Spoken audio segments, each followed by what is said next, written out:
అందరికీ నమస్కారం. ఈ రోజు ఎపిసోడ్లో మనం మాట్లాడుకోబోయేది చాలా రెగ్యులర్గా చూస్తున్నాం. ఈ మధ్య కాలంలో మరీ ఎక్కువగా వింటున్నాం కూడా. బట్ స్టిల్ ఏంటి సంబంధం అని ఆలోచిస్తే అర్థం కాని ఒక పాయింట్. ఎందుకు యంగ్ ఏజెస్లోనే చాలామంది ఈ మధ్య కాలంలో హార్ట్ అటాక్స్తో మరణిస్తున్నారు. సరే, అప్పటిదాకా హెల్దీ లైఫ్ స్టైల్ అంటున్నారు, మంచి ఫుడ్ తినాలంటున్నారు, జిమ్లో అన్ని గంటలు చేస్తున్నా కూడా జిమ్ చేస్తూ చేస్తూ చనిపోయిన వాళ్ళని చూసాం.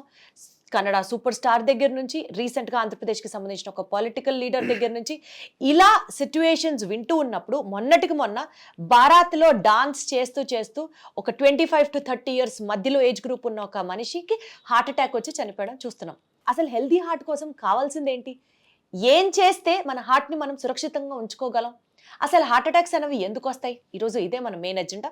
దీనికి సంబంధించి మనతో మాట్లాడడానికి ప్రముఖ వైద్య నిపుణులు డాక్టర్ సిఎల్ వెంకట్రావు గారు ఉన్నారు. అడిగి తెలుసుకుందాం. సార్ నమస్తే. హార్ట్ అటాక్స్ అనేవి ఈ మధ్యకాలంలో మధ్య వయస్సులోనే రావటం అనేది ఒక విశేషం. కన్నడ సూపర్ స్టార్, ఆయన వయసు 48 ఏళ్ళు. తర్వాత ఆంధ్రప్రదేశ్ వైఎస్ఆర్సిపి మంత్రి 54 ఏళ్ళు. అట్లాగే దేహదారుఢ్యాన్ని పెంచుకోవాలని జిమ్కి వెళ్తే అక్కడ హార్ట్ అటాక్ వచ్చి కూలిపోతున్నారు. సార్, మన హైదరాబాద్లో ఇన్సిడెంట్ చూసాం కదా సార్.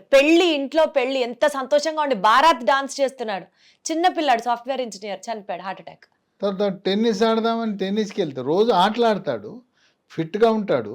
టెన్నిస్ ఆడదామంటే టెన్నిస్ కోర్టులో కుప్పకూలిపోయి అసలు హాస్పిటల్కి కూడా వెళ్ళే పరిస్థితి లేకపోవటం. అప్పటికక్కడే చాలామంది ఛాతీలో ఎడమ పక్క నొప్పి వస్తే ఈ నొప్పి కూడా అర్ధరాత్రి వస్తే ఎందుకులే కుటుంబ సభ్యులను బాధ పెట్టడం, ఎందుకు హాస్పిటల్కి వెళ్ళాలంటే వాహనం లేదు అని చెప్పి గ్యాస్ ట్రబుల్గా భావిస్తారు. గ్యాస్ ప్రాబ్లంగా చాలామంది గుండెపోటుని గ్యాస్ ట్రబుల్గా భావించి నిర్లక్ష్యం చేస్తారు.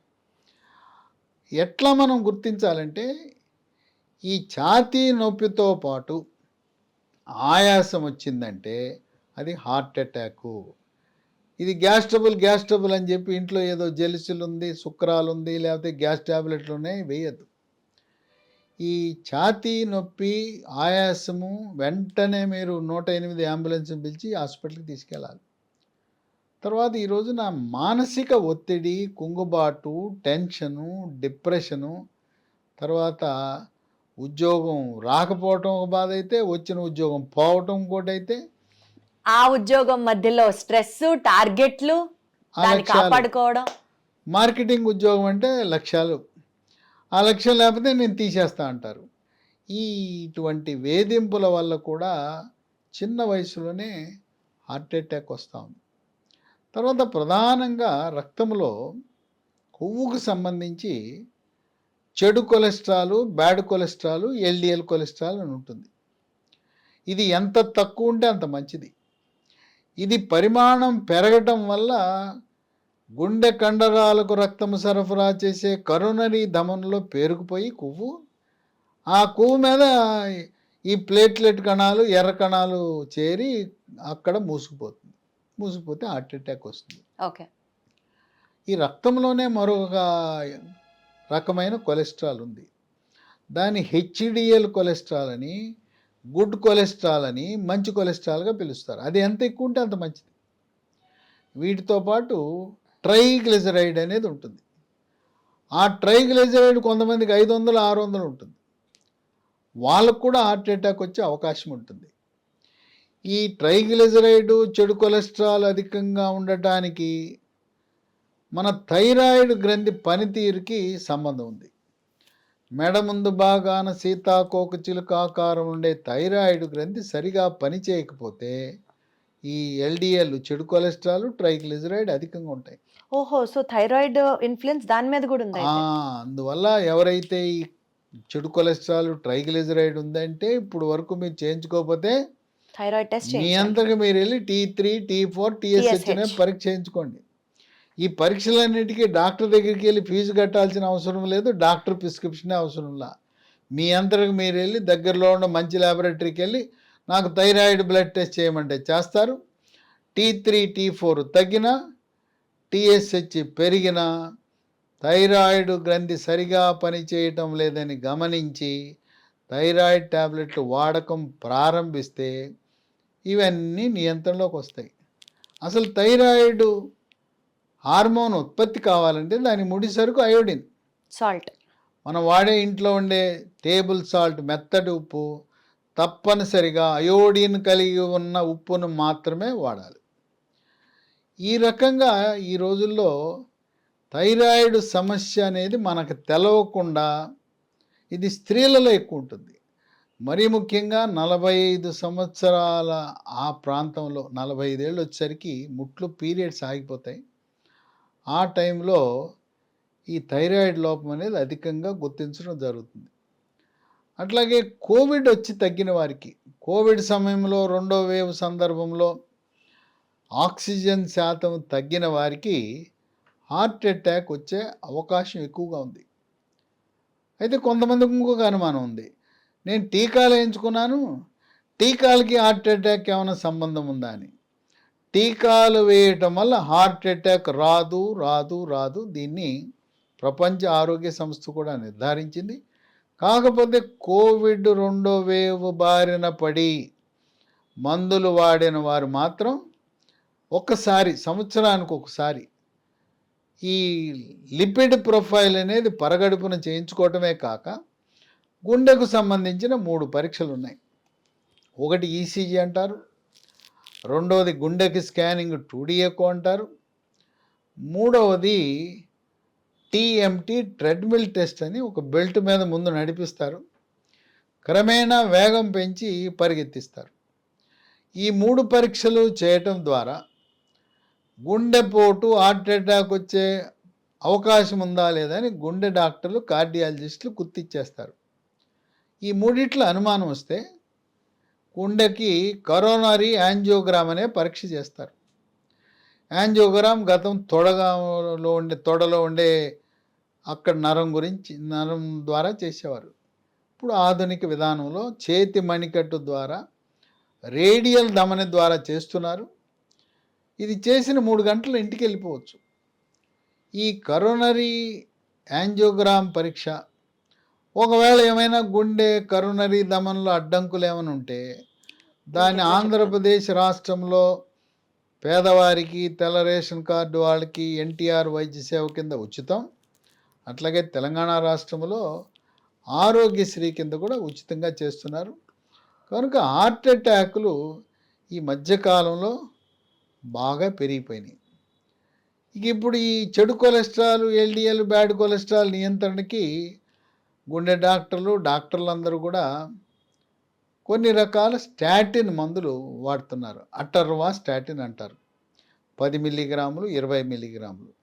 ఇది ఎకోస్పిరిన్, క్లోపిడోగ్రిల్లో కలిపి ఉంటుంది, అది విడిగా కూడా ఇస్తున్నారు. ఇంకా త్వరితగతిన ఈ కొలెస్ట్రాల్ నియంత్రణలోకి రావాలని చెప్పి రోజువా స్టాటిన్ అని ఇస్తున్నారు. ఈ స్టాటిన్ల గురించి కొంత వివాదం నెలకొంది. అసలు నిజంగా స్టాటిన్లు పనిచేస్తాయా లేదా అనేది కొంత విమర్శలు ఉన్నాయి. ఏ పనిచేసినాయో లేదో, ఈ స్టాటిన్ వల్ల సమస్య ఏంటంటే అవి పిక్కలు గట్టిగా పట్టుకుపోతాయి, రాత్రిపూట పిక్కలు పట్టేస్తాయి, మజిల్ క్రాంప్స్ వస్తాయి. ఇంకోటి చాలా ఖరీదు. ఇటువంటి సమయంలో మనకి చెడు కొలెస్ట్రాల్ నియంత్రించడానికి, ట్రైగ్లిజరైడ్ నియంత్రించడానికి లీ ఫార్మా కంపెనీ వారు ఒక హెర్బల్ ఉత్పత్తిని, లైఫోస్టెరాల్ అనే హెర్బల్ ఉత్పత్తిని ప్రవేశపెట్టారు. ఇది రసాయనాలు ఏమీ లేకుండా సహజసిద్ధంగా ప్రకృతిలో మన వంటింట్లో లభించే వస్తువులు లాంటివన్నింటినీ కలిపి దీన్ని తయారు చేశారు. దీంట్లో ఏముంటాయి? వెల్లుల్లి, పసుపులో కర్కుమెన్ అనేది బాగా పనిచేస్తుంది లోపల, మెంతులు, మిరియాలు, తర్వాత సోయా చిక్కుళ్ళు ఉన్నాయి కదా అది, తర్వాత టొమాటా మనకి టమాటా పండు ఉంటుంది కదా దాని నుంచి. ఈ టమాటాలో లైకోపీన్ అని ఉంటుంది. దాంతోపాటు తౌడు నూనె, మన బియ్యం, రైస్ బ్రాన్ ఆయిల్ అంటారు, రైస్ బ్రాన్ ఆయిల్ని ఇవన్నీ కలిపి తయారు చేశారు. ఇవన్నీ మనకు తెలియదే ఉంది, ఈరోజు మనం వాడుతుంటాం. అయితే మనం వాడే పాళ్ళు రోజు వాడం కనుక కొలెస్ట్రాల్ నియంత్రణ కావటంలా. దీనికి ఇది వాడితే పిక్కల నొప్పులు ఉండవు. దీనికి ఎటువంటి సైడ్ Side ఎఫెక్ట్స్ effects లేవు. ఉండవు. అందువల్ల ఈ లైఫో స్టెరాలు ఈ రోజున చాలా మంచి ఫలితాలు ఇస్తూ ఉంది. ఉదయం ఒకటి, రాత్రి ఒకటి, ఒక 3 నెలలు వాడితే ఈ చెడు కొలెస్ట్రాల్, ఎల్డిఎల్ కొలెస్ట్రాల్ నియంత్రణకు బాగా పనికొస్తుంది. ట్రైగ్లిజరైడ్ కూడా బాగా తగ్గుతుంది. ఈ ట్రైగ్లిజరైడ్ తగ్గటానికి మనం స్టాటిన్ల కంటే కూడా లైఫోస్టిరాలతో మంచి ఫలితాలు, ఆశాజనకమైన ఫలితాలు లభిస్తున్నాయి. ఇది ఈ మందు మనం వాడుకునే అలోపతి మందులు, షుగరు, బీపీ, గుండె జబ్బు, రకరకాల మందులతో పాటు కలిపి వాడచ్చు. దీనికి ఎటువంటి సైడ్ ఎఫెక్ట్స్ లేవు. అవి వేసుకున్న ఒక 5 నిమిషాలకి ఇది వేసుకోవచ్చు. దీనివల్ల ఎటువంటి ఇబ్బందులు ఉండవు. ఈ ట్యాబ్లెట్స్ మార్కెట్లో దొరకకపోతే మీరు అమెజాన్ ద్వారా ఆన్లైన్లో ఆర్డర్ పెట్టచ్చు. లేదు, లీ ఫార్మా కంపెనీ వాళ్ళ వెబ్సైట్ ఉంది, www.leehealthdomain.comలో ఆర్డర్ పెట్టచ్చు. లేదా ఒక 3 ఫోన్ నంబర్లు ఉన్నాయి, ఆ ఫోన్కి చేస్తే కొరియర్ ద్వారా ఇంటికి పంపిస్తారు. 9100107481 9100100748. దీంతోపాటు మరో 2 నంబర్లు 8977030218 950-289-7374. ముందు జాగ్రత్తగానే ట్రైగ్లిజరైడ్ని, చెడు కొలెస్ట్రాల్ని, ఎల్డిఎల్ కొలెస్ట్రాల్ నియంత్రించుకుంటే హార్ట్ అటాక్ రాకుండానే మనం ఎంతగానో ముందు జాగ్రత్త చర్యలు తీసుకునే వాళ్ళం అవుతాం. ముఖ్యంగా కోవిడ్ 2వ వేవ్న ఆల్రెడీ ఆక్సిజన్ సఫర్ అయిన శాతం వాళ్ళు తగ్గిన వాళ్ళు, వాళ్ళ రక్తము చిక్కగా ఉంటుంది. అలాంటి వారు దీన్ని వాడటంతో పాటు ప్రతి సంవత్సరం 40 ఏళ్ళు దాటిన వారు అందరూ కూడా ఈసీజీ, 2D ఎకో, టీఎంటీలు చేయించుకోవటం ద్వారా గుండెపోటుని ముందే పసికట్టి తగు చికిత్సా విధానాలు. గతంలో గుండెపోటు అంటే నిలువున ఈ ఛాతీని చీల్చేసి, మరి ఆంజనేయుడు ఇట్లా చీల్చి రాముని చూపించినట్టు చీల్చేసేవారు. ఇప్పుడు ఆ అవసరం లేదు. అసలు ఆపరేషన్ లేకుండానే స్టెంట్ల ద్వారా, ఇంతకుముందు ఒక రక్తనాళ మూసిపోతే ఒక స్టెంట్ వేయాలి, ఓదానికంటే ఎక్కువ ఉంటే ఆపరేషన్ చేయాలనేవారు. ఇవాళ దశల వారీగా మొదటి దశలో 2 స్టెంట్లు, రెండవ దశలో మరొక 2, మూడవ దశలో మరొక 2, 5-6 స్టెంట్లు వేసి ఆపరేషన్ లేకుండా గుండె వైద్య నిపుణులు, కార్డియాలజిస్టులు ఎంతో ప్రగతిని సాధించారు. కనుక ముందు జాగ్రత్తగా ఈ నాళాలలో అడ్డంకులు ఉన్నాయా, అడ్డంకి అంటే ముందు కొవ్వు చేరుతుంది, దాని మీద రక్తం గడ్డగట్టేస్తుంది. కనుక గుండెపోటు రాత్రిపూట ఎక్కువగా వస్తుంది, తెల్లవారుజామున ఎక్కువ వస్తుంది.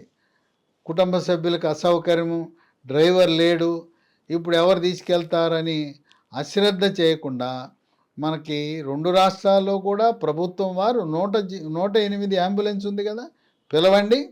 అన్ని సదుపాయాలు కలిగిన కార్పొరేట్ హాస్పిటల్లో లేదా ఆరోగ్యశ్రీ హాస్పిటల్లో ఇప్పుడు ప్రధానమంత్రి మోదీ 70 ఏళ్ళు దాటిన వాళ్ళందరికీ కూడా తెల్ల కార్డు లేకపోయినా ఆయుష్మాన్ భారత్ కార్డు ఇచ్చారు. డబ్బున్న వాళ్ళకు కూడా ఆయుష్మాన్ భారత్ కార్డు తీసుకెళ్ళండి.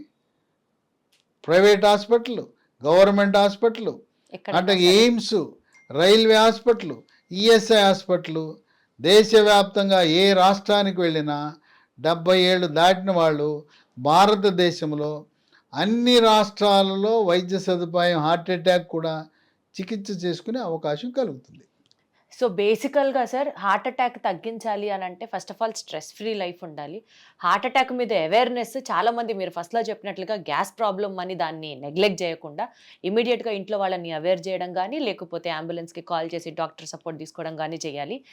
అండ్ మరీ ముఖ్యంగా 40+ దాటిన తర్వాత ఏజ్ రిలేటెడ్ అంటే హెల్త్ ఇన్వెస్టిగేటివ్ డిసిప్లిన్స్ అంటారు కదా, మీరు చెప్పినట్లుగా హార్ట్ రిలేటెడ్ టెస్ట్లన్నీ చేయించుకుంటూ ఉండడం వల్ల ఒక అవగాహన ఉంటుంది. And never late than ever, prevention is always better than cure. మీరు చెప్పినటువంటి ఈ మెడిసిన్స్ యూజ్ చేయడం వల్ల హార్ట్ హెల్త్ని మనం ఇంకొంచెం కేర్ఫుల్గా కాపాడుకున్న వాళ్ళం అవుతాం. Thank you so much sir.